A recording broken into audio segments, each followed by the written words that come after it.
Saya bertanya, saya kan tinggal di masjid, jadi Ustaz sering saya dapati jam orang sholat di tempat saya tertinggal. Kadang bukan jam yang mendapat jamaah. Jadi jamaah tersebut memberikannya kepada saya karena saya tinggal di situ.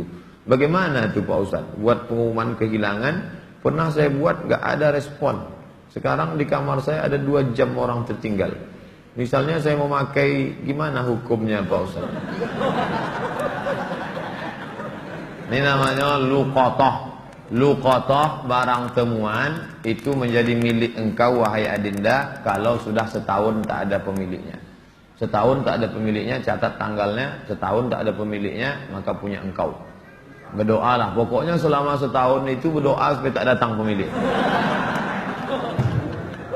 Kalau dalam setahun itu ada pemiliknya, apa boleh buat, belum rezeki. Mudah-mudahan ada yang kehilangan lagi. Kenapa sebagian orang tak mau baca Sayyidina dalam salawat Nabi? Apa alasannya? Alasannya karena katanya menambah-nambah. Allahumma salli ala Sayyidina. Yang tambah-tambah. Nabi tak pernah menyebut. Nabi sendiri menyebut. Ana Sayyidu waladi Adam. Hadis sahih. Ana Sayyidu waladi Adam. Aku pemimpin anak cucu Adam. Maka saya pun menyebut. Allahumma salli ala Sayyidina Muhammad. Allahumma salli wa sallim alaih. Tapi saya tak ekstrim. Yang mau pakai Sayyidina silakan. Yang tak mau pakai Sayyidina tak apa-apa. Tapi saya pakai Sayyidina jangan salahkan. Dalam solat tak membaca bismillah, dalam baca al-fatihah, apa solatnya sah? Tentang baca basmalah dalam fatihah hukumnya 3. Mazhab Syafi'i pakai bismillah jahar. Bismillahirrahmanirrahim. Syafi'i. Kalau Hanafi sama Hambali, Alhamdulillahi Rabbil Alamin Ar-Rahmanir Rahim. Itu Hanafi sama Hambali. Kalau Maliki tak pakai bismillah sama sekali. Allahu Akbar. Alhamdulillahi Rabbil Alamin. Itu Maliki. Tak ada yang salah. Yang jadi salah di mana? Ketika masjid itu bermazhab Syafi'i, ente masuk petantang petenteng pakai bismillah. Di situ letak kesalahannya. Makanya ketika Syekh Abdurrahman Sudes, Imam Masjidil Haram ke Istiqlal, dia pakai bismillah. Terkejut-kejut orang Jakarta. Pakai bismillah dia. Dia tahu, Dr. Abdurrahman Sudes dari Ummul Qura. Sebutkan, jelaskan ciri-ciri Khawarij. Apakah membid'ahkan amaliyah orang lain merasa diri paling benar merupakan ciri-ciri Khawarij? Yang memancing saya ngajak-ngajak mau mengkhawarijkan Salafi. Nanti setelah saya khawarijkan Salafi, direkam, diupload, habis itu habislah saya diserang Salafi. Baca aja lah buku saya itu baik-baik. Capek saya dah kelai-kelai. Apakah Hajar Aswad sudah ada sejak Nabi Ibrahim? Hajar Aswad itu adalah salah satu barang pernak-pernik surga yang ada di bumi. Hadisnya sahih bahwa batu Hajar Aswad itu dulu putih, lalu karena banyak dipegang orang berdosa maka berubah menjadi hitam. Itu bukan pendapat ulama, hadisnya sahih tentang Hajar Aswad. Dibawa Nabi Adam rindu dengan surga, maka diturunkan Allah. Jadi bukan Adam. Ada pula saya dengar orang ceramah, waktu Nabi Adam mau turun ke surga, dia ada mau bawa, diambilnya batu, dikepitnya di ketiaknya. Bukan begitu. Adam sudah turun, lalu rindu ke surga, dibawa Jibril. Kata Jibril, ini oleh-oleh dari surga. Itulah Hajar Aswad. Aslinya putih, tapi karena dipegang oleh orang-orang berdosa, menempel dosanya itu di batu itu menjadi hitam. Bukan yang bulat itu Hajar Aswad. Ada butir-butir kecil-kecil hitam-hitam dia. Tengok dari dekat. Itulah Hajar Aswad. Ditempelkan ke dalam batu. Baru dibalut dengan cangkang yang terbuat dari busi. Nah, itu yang dicium. Batu kecil-kecil dalam. Yang besar itu batu biasa. Ditempelkan ke dalam batu biasa. Hajar Aswad. Kalau istri tadi putih kemerahan, panggil dia Humaira. Kalau hitam ya Hajar Aswad. Jangan marah deh. Umur saya 24 tahun. Sekarang saya sudah kerja di perusahaan A. saya baru diterima di perusahaan B yang merupakan pekerjaan impian saya. Tapi jika saya mengambil pekerjaan di perusahaan B, saya tak boleh menikah selama setahun. Sedangkan calon saya tak mau menunggu karena orang tuanya sudah tak bisa menunggu. Menurut Ustadz gimana? Karena di satu sisi saya ingin bekerja di perusahaan B karena gajinya lebih besar dan itu pekerjaan impian saya. Tapi penempatannya di luar kota. Jika jadi menikah kami bakal LDR. Tolong Pak Ustaz, ini tak ada masalah fikih, ini masalah perasaan. Saya hanya bisa menjawab masalah-masalah fikih. Adapun masalah perasaan,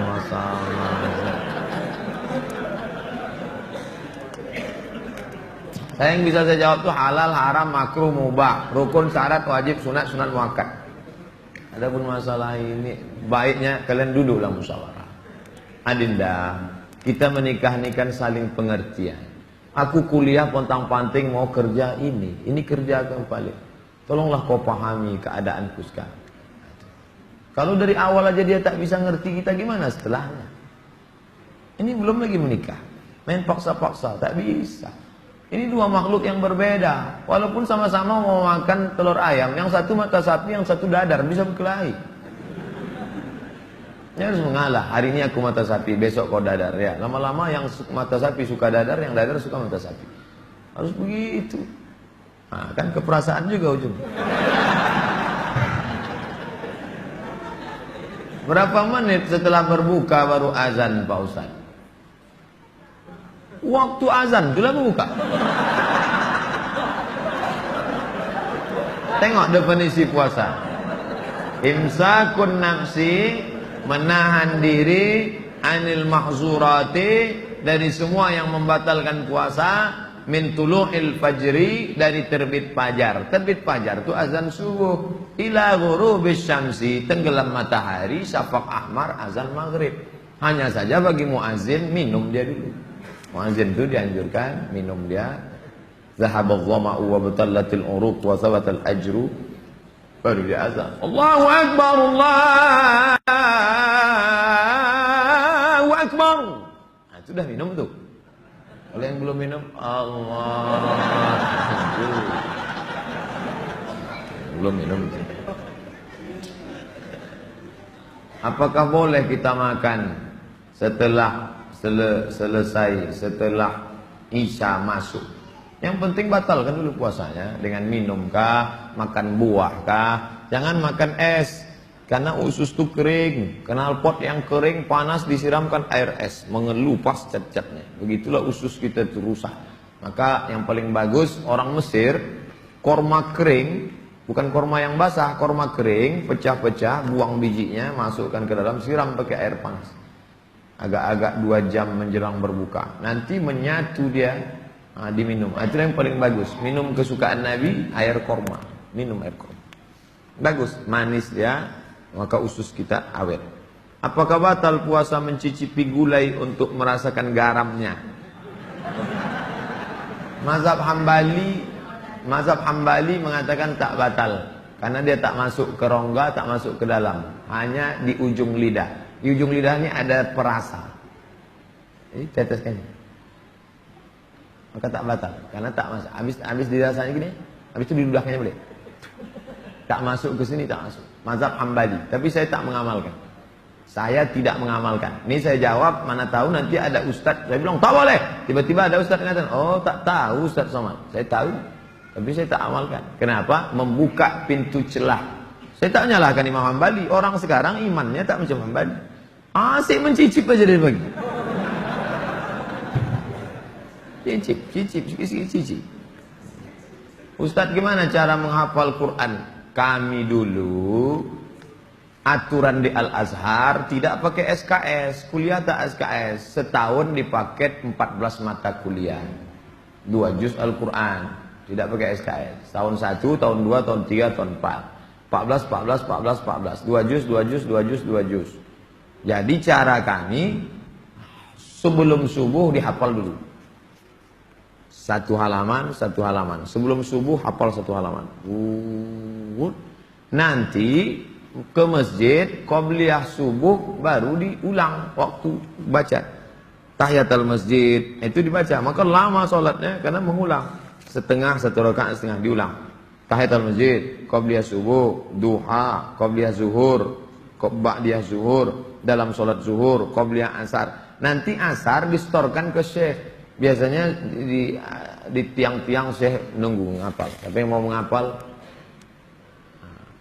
ngantri panjang, nyetorkan hafalan. Tradisi itu tak ada di Pekanbaru. Kalau di Mesir menyetorkan hafalan ngantri menjelang asar sampai maghrib, menyetorkan hafalan setengah juz. 1 hari, 2 hari. Jadi 20 hari hafal 1 juz. 20 hari. Nah, baru waktu yang lain dipakai untuk menghafal. Ujian tak boleh bawa buku. Masuk ke dalam hanya pena saja, bawa kertas tak boleh. Kalau ketahuan mencontek, ditangkap, bisa dicabut, deportasi.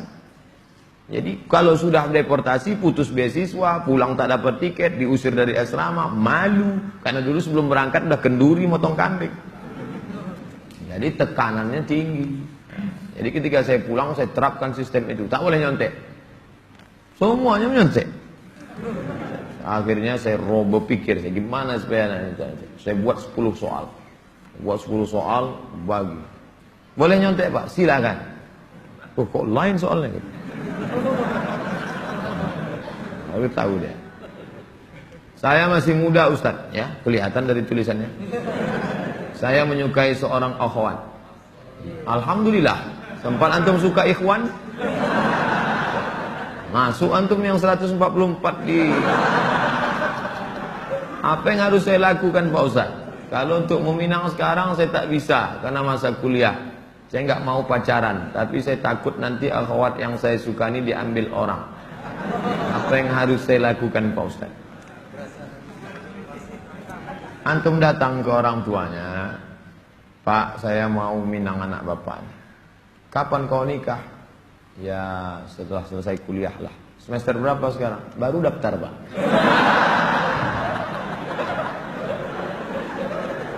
Itu rasa-rasa biasa saja itu adik-adik sekalian. Nanti setelah sekalian kuliah, banyak yang lebih cantik, lebih mantap dari itu. Anggap ingin lalu aja. Tak ada. Nanti setelah kalian selesai, banyak yang lebih hebat lagi daripada itu. Maka tundukkan pandangan. Yang gadis-gadis bagus pakai cadar supaya tak nampak laki-laki wajah. Ustadz di mana di Pekanbaru ini tempat belajar tahsin ngaji? Ustadz Hardi LC. Datang ke Tafakuh.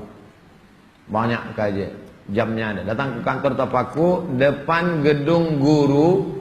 Dari sini sebelum Purna MTQ, gedung guru sebelah kanan ada perkantoran Sudirman. Di depannya ada karaoke Rosa. Tapi jangan antum masuk ke situ. Kanan karaoke, yang kirinya Tafakuh. Dr. Mustafa Omar. Tanya, ada Ustadz Hardi? Nah, daftar tahsin dengan Ustadz Hardi. Ustadz, Nabi Muhammad tak pernah cukup puasa sebulan pada bulan Sya'ban. Bagaimana kalau puasa bulan Rajab? Tak pernah, tidak pernah cukup puasa. Pernah Nabi. Bulan Sya'ban pernah Nabi sebulan.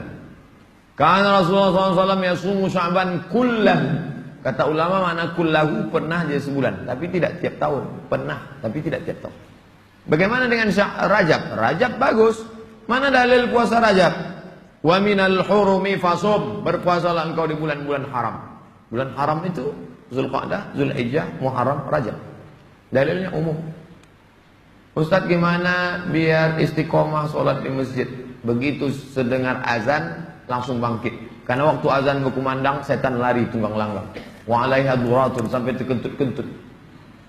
Begitu terdengar azan, Allahu Akbar, Allahu Akbar, bangkit langsung bangkit.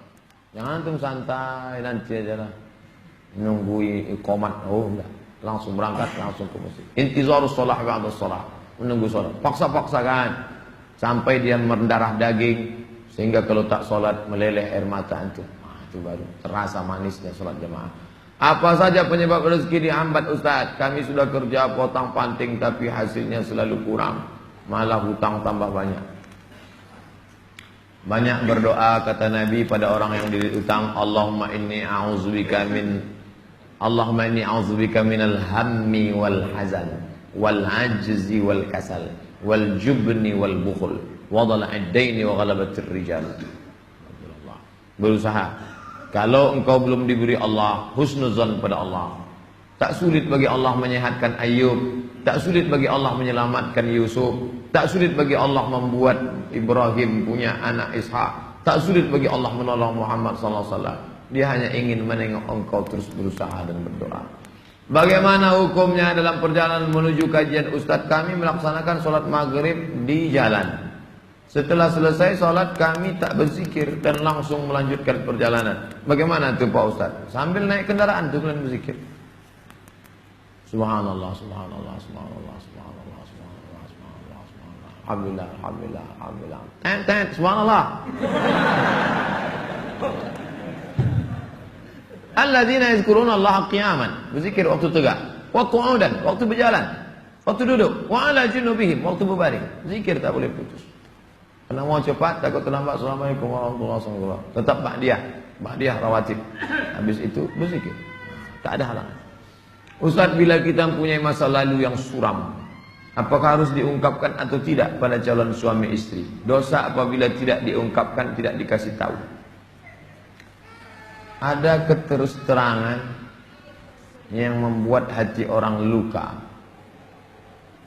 Tapi ada suatu yang antum sembunyikan bisa berefek hukum. Inishtarata saiban, inishtarata bikran. Kata Imam Ibn Taymiyah dalam kitab Majmu' Fatawa, dikutip oleh Imam Sayyid Sabiq dalam Fikih Sunnah. Yang punya teks Ibn Taymiyah, nama kitabnya Majmu' Fatawa. Dikutip oleh Sayyid Sabiq, dibuatnya dalam kitab Fikih Sunnah. Inishtarata bikran fapanat saiban falahul fashu. Kalau seorang suami mensyaratkan istrinya mesti perawan, ternyata tidak perawan, maka dia punya hak fasah membatalkan pernikahan. Jadi kalau sekedar antum dulu pernah nonton karaoke, tak perlu antum ceritakan. Ditanyanya, kau solihah? Insya Allah bang. Masa lalumu, siapa yang tak pernah punya masa lalu? Emangnya kau suci? Tapi kalau sudah masalah implikasi hukum, antum mesti terus terang. Karena kalau antum bohong, maka dia punya hak fasah. Ini hati-hati. Adalah itu cerita, tapi bahaya juga. Ini kalau cerita dia tak jadi, tak mau. Bukakannya ke yang lain, alamat. Pokoknya gawat lah itu dah. Bila wanita menolak menikah karena alasan menuntut ilmu yang disuruh orang tuanya, bagaimana menurut Pak Ustadz? Kenapa dia tak mau menikah? Ayahnya maksa dia harus selesai S3 baru nikah. S2 23, S3 tambah lagi, S2 25, S3 3 tahun 28. Kau setelah doktor baru boleh menikah. Begitu kata bapaknya. Hadapi bapaknya. Keras bapaknya nih Pak Ustadz. Bapaknya orang apa? Orang Kabupaten Kampar. Ajak Ustadz Mustafa Umar. Bapaknya orang apa? Orang Jawa. Ajak Ustadz Jamhur. Jumpa sama Ustadz Jamhur. Assalamualaikum, Waalaikumsalam. Pripun kabari apik? Oh, katanya bapak tak mau ngasih anak bapak nikah sama dia. Saya bukan tak mau, itu saya ngasih alasan aja biar tak jadi sama dia. Ini orangnya baik Pak, baik orangnya, sopan. Oh, jadi ada pintu celah masuk ke dia. Bapaknya itu kan manusia, bukan robot. Ada hatinya. Kau sentuh tepat di hatinya, dia akan jadi milikmu untuk selamanya. Sebelumnya mau ucapkan selamat milad ke-40. Bolehkah itu mengucapkan selamat ulang tahun? Saya tak merasa 40. Saya lahir tahun 1397 Hijrah. Jadi umur saya sekarang sudah 42 tahun. Saya pakai Hijriah. Maksud pertanyaannya, bolehkah mengucapkan selamat ulang tahun? Pernah tak Nabi mengulang hari ulang tahunnya? Ya Rasulullah, kenapa engkau puasa hari Senin? Zaka yauma wulidtu, hari Senin aku lahir. Ada dia menyebut hari kelahirannya, tapi diisinya dengan ibadah. Kalau mengingat hari lahir dengan sedekah anak yatim, pergi ke jumpa Pak Yazid, sedekah. Pak Yazid, berapa anak yatim di sini? Ada 200. Tolong keluarkan. Semuanya, 5 orang aja Pak. Iko ada nasi bungkui kok. Makan bersama. Dek, makan ya. Adik kenapa tinggal di sini? Ayah saya meninggal, adik. Syukur atas nikmat. Tak salah. Tapi kalau dikumpul kawan-kawan, hari ulang tahun, dipecahkan telur ayam, telur itik, telur bebek, dikasih pula ini, diikatkan di tiang listrik, disiram kopi, rupanya ada kabel telanjang, kontak mati. Buat dosa aja. Saya punya teman, suka sekali berjudi. Sudah berkali-kali saya nasihati, tak juga mau berhenti. Saya suruh teman lain juga tak mau. Bagaimana cara menyadarkannya Pak Ustaz? Panggil polisi. Angkat. Banyak jamaah kita polisi. Nanti saya kasih nomor. Jamaah kita banyak polisi. Saya kasih nomor. Gimana dia selalu main? Dia tangkap. Yang narkoba, tangkap. Ada cerita. Kertas terakhir. Boleh sholat berjamaah di masjid agak jauh dari rumah, tapi musola lebih dekat dari rumah kita. Bagaimana yang lebih baik? Kalau di masjid yang jauh itu engkau pergi karena ada pengajian Ustadz Mustafa Umar, ada pengajian Ustadz Mawardi Muhammad Saleh, tapi masjid yang dekat tetap ada sholat berjamaah, boleh. Tapi kalau sampai masjid musola yang dekat rumah tak ada orang sholat berjamaah, istahwadan alaihimus syayatin, sekeliling kampung itu diganggu setan. Musola, surau, langgar, masjid yang sudah dikomitmen sholat berjamaah, tiba-tiba tinggal tak ada berjamaah, istahwadan alaihimus syayatin. Nah, jadi perhatikan baik-baik. Pak Ustadz, memang di situ tak ramai, tapi pasukan inti ada. Oke, tak masalah. Atau pergi ke masjid sana karena ada pengajian di situ. Tapi kalau sampai kosong, antum yang azan di situ, antum azan sholat dulu, selesai sholat baru pergi ke sana.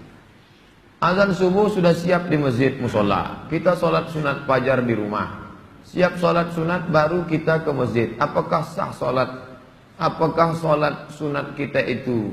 Sholat sunat di rumah, rumahnya dekat. Tapi kalau rumahnya jauh, sholatnya di masjid. Nabi sholatnya kan di rumah. Nabi itu jarak dia 22 meter. Dari mimbar Nabi ke dinding kamar Nabi 22 meter. Kita berapa kali belok? Terakhir, apa boleh sholat tarawih di masjid jauh dari rumah kita, sedangkan masjid musola ada dekat? Sama jawaban macam tadi. Ala hazihin niyah al-fatihah. A'udzubillahi minasyaitonirrajim. Bismillahirrahmanirrahim. Alhamdulillahi rabbil alamin. Ar-Rahmanir-Rahim. Maliki yaumiddin. Iyyaka na'budu wa iyyaka nasta'in.